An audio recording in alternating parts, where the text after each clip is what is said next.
Hi friends, welcome to Santosh Burra GS classes. ఈరోజు current affairs చూద్దాం. August 2020. So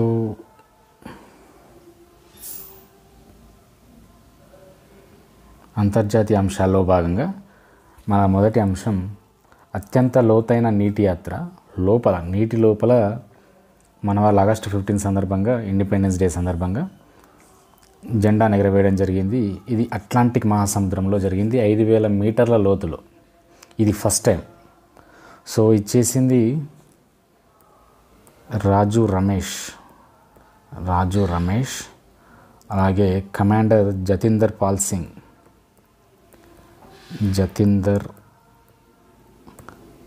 Singh.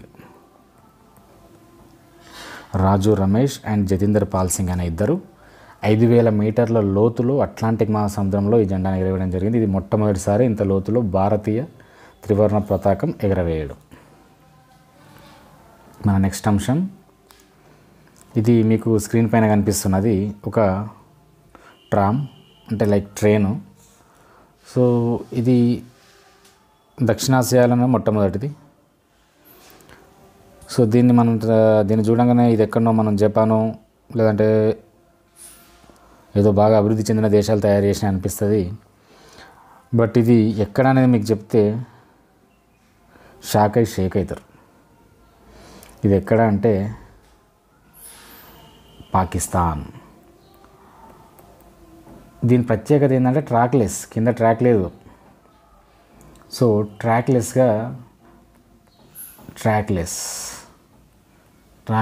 Tram అంటాం దీన్ని. ట్రామ్ దక్షిణాసియాలోని మొట్టమొదటి ట్రాక్లెస్ ట్రామ్ ఎక్కడ ప్రారంభించబడింది అంటే పాకిస్తాన్లో ప్రారంభించబడింది. సో ఇది ఎందుకు వార్తల్లోకి వచ్చిందంటే దీన్ని మన వాళ్ళు ట్రోల్ చేశారు, మన ఇండియన్స్. దీన్ని మన ఇండియాలో అయితే బస్ అంటారని. సో ఇలా ట్రోల్ చేయడం వల్ల ఇది వార్తల్లోకి వచ్చింది, లేదంటే ఇది ఎవరికి తెలిసేది కూడా కాదు. సో దక్షిణాసియాలోనే మొట్టమొదటి ట్రాక్లెస్ ట్రామ్ను ప్రారంభించిన దేశం పాకిస్తాన్. ఇంపార్టెంట్. తర్వాత అలాగే యునెస్కో కూడా వార్తల్లో ఉంది మనకు.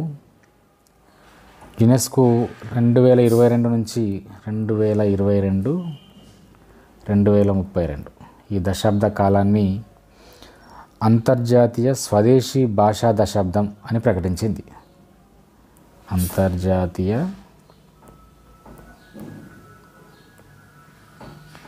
స్వదేశీ భాషా దశాబ్దం 2022 నుండి 2032 మధ్య దశాబ్ద కాలాన్ని అంతర్జాతీయ స్వదేశీ భాషా దశాబ్దం అని ప్రకటించింది ఎవరు అని అంటే యునెస్కో. లేదంటే యునెస్కో ఏ దశాబ్దాన్ని, ఏ కాలాన్ని అంతర్జాతీయ స్వదేశీ భాషా దశాబ్దం అంది అంటే 2022-32 అని మనం చెప్పాలి. ఓకే, మనం ఇదే ఫస్ట్ క్లాస్ కాబట్టి కొంచెం టెక్నికల్గా ఇబ్బంది ఉంది. దీన్ని ఓవర్కమ్ చేసే ప్రయత్నం అయితే చేద్దాం. సో ఇది చాలా ఇంపార్టెంట్. ఇది దేనికి సంబంధించిందంటే ఇక్కడ రాస్తా చూడండి. UNDP equator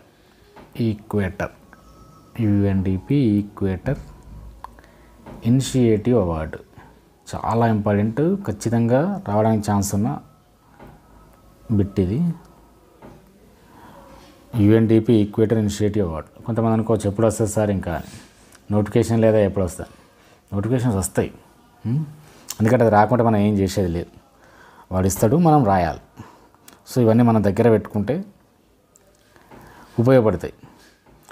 UNDP equator initiative award అనేది మన ఇండియాలోని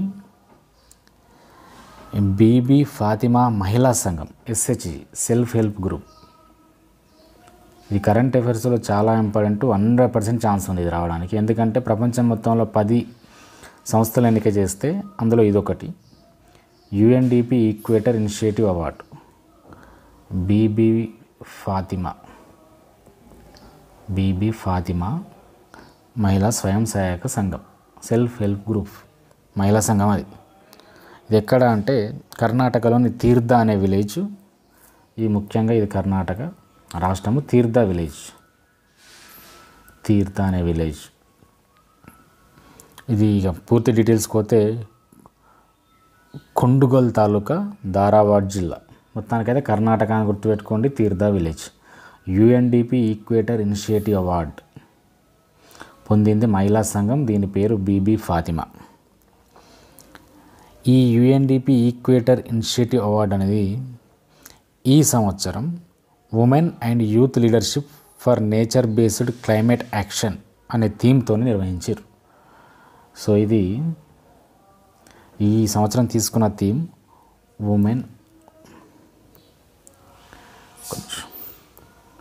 women and youth leadership. Women and youth leadership for nature based climate action. So ఈ థీమ్తో నిర్వహించారు. ఈ థీమ్లో భాగంగా ప్రపంచవ్యాప్తంగా 700 మంది పోటీదారులు, 103 దేశాలు ఇందులో పాల్గొంటే ఓవరాల్గా 10 ఇన్స్టిట్యూషన్స్ని సెలెక్ట్ చేశారు. అందులో ఇది ఒకటి. ఈ యుఎన్డిపి ఈక్వేటర్ ఇనిషియేటివ్ అవార్డును జీవవైవిధ్యం, బయోడైవర్సిటీ పరిరక్షణలో దీన్ని నోబెల్గా పరిగణిస్తారు.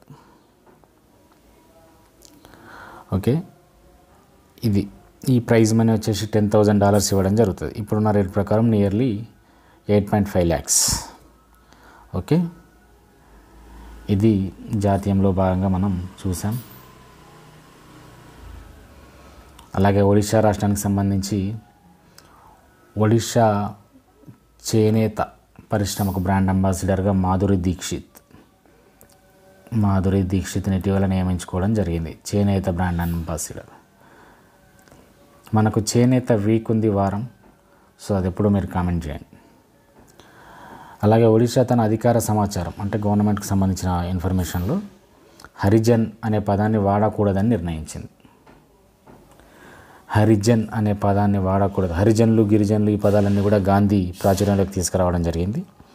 సో దీన్ని వాడకూడదని నిర్ణయించిన రాష్ట్రం ఒడిశా. హైదరాబాద్కి గాంధీ వచ్చినప్పుడు మేము ఆది హిందువులం అని అన్నది ఎవరు? ఈ ప్రశ్న మీకు. ఆది హిందువులం అని మమ్మల్ని సంబోధించాలి అని గాంధీని అన్నవారెవరు? అది ప్రీవియస్ ప్రశ్న కూడా. కామెంట్ చేయండి తెలిస్తే.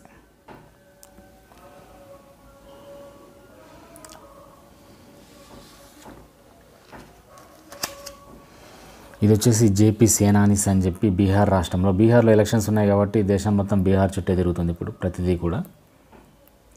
సో బీహార్ రాష్ట్రంలో జేపీ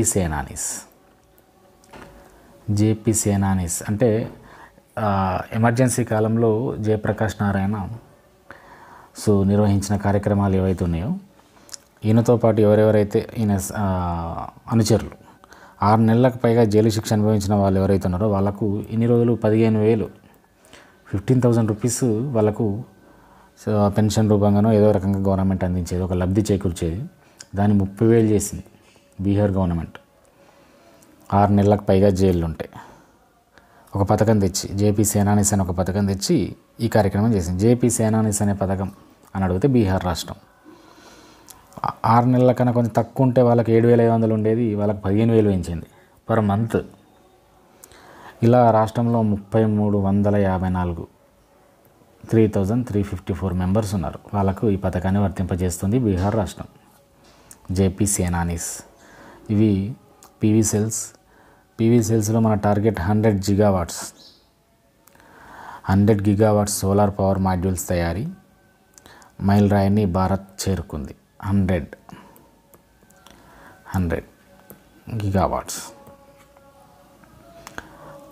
గిగావాట్స్ మైలురాయిని భారతదేశం చేరుకుంది. సో దీన్ని మనం self Reliance in clean energy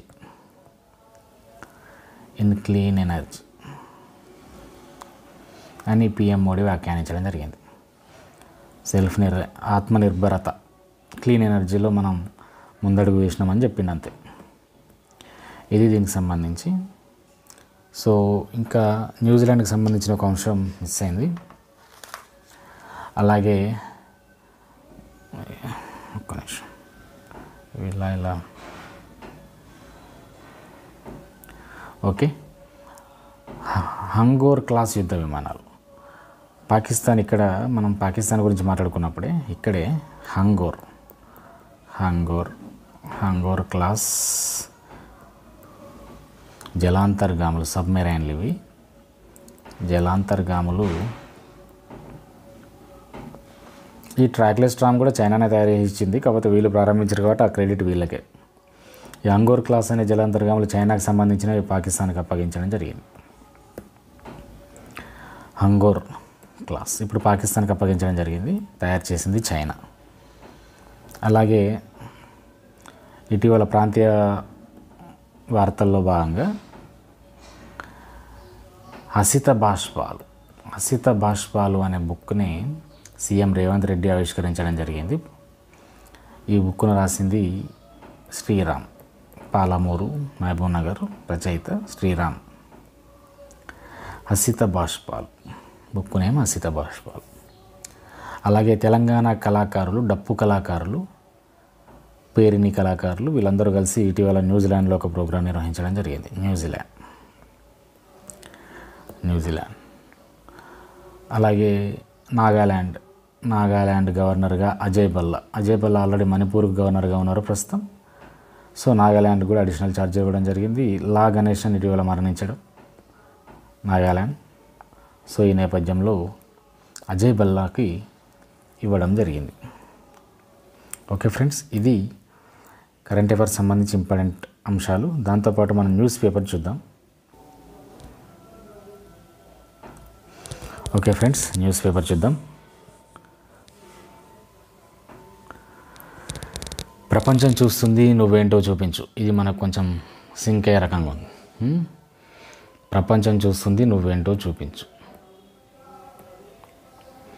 so next sports పేజీలో చూస్తే ఆసియా కప్కి ఇండియన్ టీం అనేది ప్రకటించడం జరిగింది. సో ఇంతే సరిపోతుంది, ఇందులో ఇక వేరే అవసరం లేదు. ఇక్కడ క్రీడా బిల్ అనేది మన గ్రూప్లో మనం పెట్టడం జరిగింది. దీనికి సంబంధించి ప్రతిష్టాత్మక జాతీయ క్రీడా బిల్లు చట్టంగా మారింది. రాష్ట్రపతి ద్రౌపది ముర్ము ఈ బిల్లు ఆమోద ముద్ర వేశారు. క్రీడా బిల్లుకు రాష్ట్రపతి ఆమోదం ముద్ర లభించినట్లు ఒక నిమిషం గెజిట్ నోటిఫికేషన్లో కేంద్ర ప్రభుత్వం పేర్కొంది. ఉభయ సభల్లో ప్రవేశపెట్టిన బిల్లును 2 ప్రధాన సవరణలతో పార్లమెంట్ ఆమోదించింది. సమాచార హక్కు పరిధిని తగ్గించడం ఇందులో ముఖ్యమైనది. ప్రభుత్వ నిధులు, సహకారంపై ఆధారపడే క్రీడా సంస్థలను మాత్రమే ఆర్టీఐ పరిధిలో ఉంచారు. ఫలితంగా ఆర్టీఐ పరిధిలోకి రాకుండా బీసీసీఐకి వెసులుబాటు కల్పించింది. ప్రభుత్వ నిధులపై ఆధారపడనందున ఆర్టీఐ కిందికి రావడాన్ని బీసీసీఐ వ్యతిరేకిస్తూ వచ్చింది. So BCCI board of control for cricket in India అనేది ప్రపంచంలోనే అత్యంత ధనిక క్రికెట్ బోర్డు. బట్ ఇది ప్రభుత్వ నిధులు కాదు అని, సో దాన్ని ఆర్టీఐ కిందికి రాకుండా చేశారు. సో ఇది దీనికి సంబంధించి క్రీడా బిల్లుకు సంబంధించింది. నెక్స్ట్ చూద్దాం.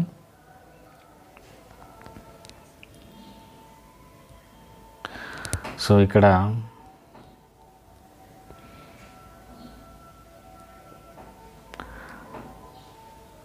విపక్షాల ఉపరాష్ట్రపతి అభ్యర్థి జస్టిస్ బి సుదర్శన్ రెడ్డి. ఇది కూడా నేనే మన గ్రూప్లో పెట్టడం జరిగింది. సో సుదర్శన్ రెడ్డి అలాగే ఎన్డీఏ పక్షం వాళ్ళ తరపున పెట్టింది ఎవరిని? రాధాకృష్ణన్. మహారాష్ట్ర గవర్నర్గా ఉన్న రాధాకృష్ణన్ని వాళ్ళు ఇక్కడ ఇచ్చారు చూడండి. ఉపరాష్ట్రపతిగా రాధాకృష్ణన్, ఏకగ్రీవంగా ఎన్నుకుందామని వాళ్ళది. తెలుగు రాష్ట్రాల ఏకమవ్వాలి సుదర్శన్ రెడ్డికి సంబంధించి అని వీళ్ళది. సో ఇది దీనికి సంబంధించింది. వెంకయ్యనాయుడు తర్వాత పోటీ పడుతున్న 2వ తెలుగు వ్యక్తి సుదర్శన్ రెడ్డి. జస్టిస్ సుదర్శన్ రెడ్డి సో దానికి సంబంధించిన ఇన్ఫర్మేషన్ అంతా కూడా ఈరోజు పేపర్లో ఉంది. సో ఈ పేపర్ను చూపించడానికి ఉద్దేశం ఏంటంటే చాలామంది పేపర్ చదవమని చెప్పినా చదువుతలేరు. సో వాళ్ళ కోసం దీన్ని మనం ఈ ప్రోగ్రాం తీసుకురావడం జరిగింది. నేరం చేస్తే ప్రధానమంత్రికి ఉద్వాసన. దీంతో సహా నేడు లోక్సభలో 4 కీలక బిల్లులు. జమ్మూ కాశ్మీర్కు రాష్ట్ర హోదా పునరుద్ధరణ. ఇది చూద్దాం ఒకసారి, చాలా ఇంపార్టెంట్ ఇది. తీవ్రమైన నేరారోపణలతో అరెస్ట్ అయితే ప్రధానమంత్రిని, కేంద్ర మంత్రిని కూడా పదవి నుంచి తొలగించేందుకు వీలు కల్పించే బిల్లును బుధవారం లోక్సభలో ప్రవేశపెట్టనున్నట్లు అధికార వర్గాలు తెలిపాయి. తీవ్ర నేరారోపణకు గురైన అరెస్ట్ అయినప్పుడు రాష్ట్ర లేదా కేంద్రపాలిత ప్రాంతం ముఖ్యమంత్రిని, మంత్రిని పదవి నుండి తొలగించేందుకు కొత్త బిల్లు అనుమతిస్తుందని వెల్లడించాయి. ప్రతిపక్ష పాలిత రాష్ట్రాల ముఖ్యమంత్రుల్ని అరెస్టు చేయించి అస్థిరపరచడానికే కేంద్రం ఈ బిల్లును తీసుకువస్తుందని కాంగ్రెస్ మండిపడింది. ఇక్కడ తెచ్చే బిల్లులో ఇక్కడ చూడండి, ప్రధానమంత్రి అయినా కేంద్ర మంత్రినైనా ఎవరైనా తొలగించేందుకు ఒక బిల్లు తెస్తున్నారు. సో దీన్ని కాంగ్రెస్ ఏమంటుంది ప్రతిపక్షంగా, ఈ ప్రతిపక్ష పార్టీలు ఎక్కడెక్కడైతే వేరే రాష్ట్రాల్లో పాలిస్తున్నాయో ఆ ముఖ్యమంత్రులను అరెస్ట్ చేయడమే దీనికి, ఆ రాష్ట్రాలను అస్థిరపరచాలనే వాళ్ళ ఉద్దేశం అనేది వాళ్ళ వాదన. కేంద్ర ప్రభుత్వం లోక్సభలో బుధవారం మొత్తం 4 కొత్త బిల్లులు ప్రవేశపెట్టనున్న నేపథ్యంలో జమ్మూ కాశ్మీర్కు రాష్ట్ర హోదా పునరుద్ధరణ అనే ఊహాగానాలు కూడా ఊపందుకున్నాయి. 130వ రాజ్యాంగ సవరణ బిల్లు 2025, కేంద్రపాలిత ప్రాంత ప్రభుత్వ సవరణ బిల్లు 2025, జమ్మూ కాశ్మీర్ పునర్వ్యవస్థీకరణ సవరణ బిల్లు 2025, ఆన్లైన్ గేమింగ్ ప్రోత్సాహం నియంత్రణ బిల్లు 2025లను లోక్సభలో ప్రవేశపెట్టనున్నారని అభిజ్ఞ వర్గాలు తెలిపాయి. కొన్ని బిల్లులు సంయుక్త పార్లమెంటరీ సంఘాలకు నివేదించనున్నట్లు, మిగతాది 3లో ఉందట. ఒకసారి 3 చూద్దాం. ఇక్కడ లోక్సభ ఎజెండా చెప్తుంది.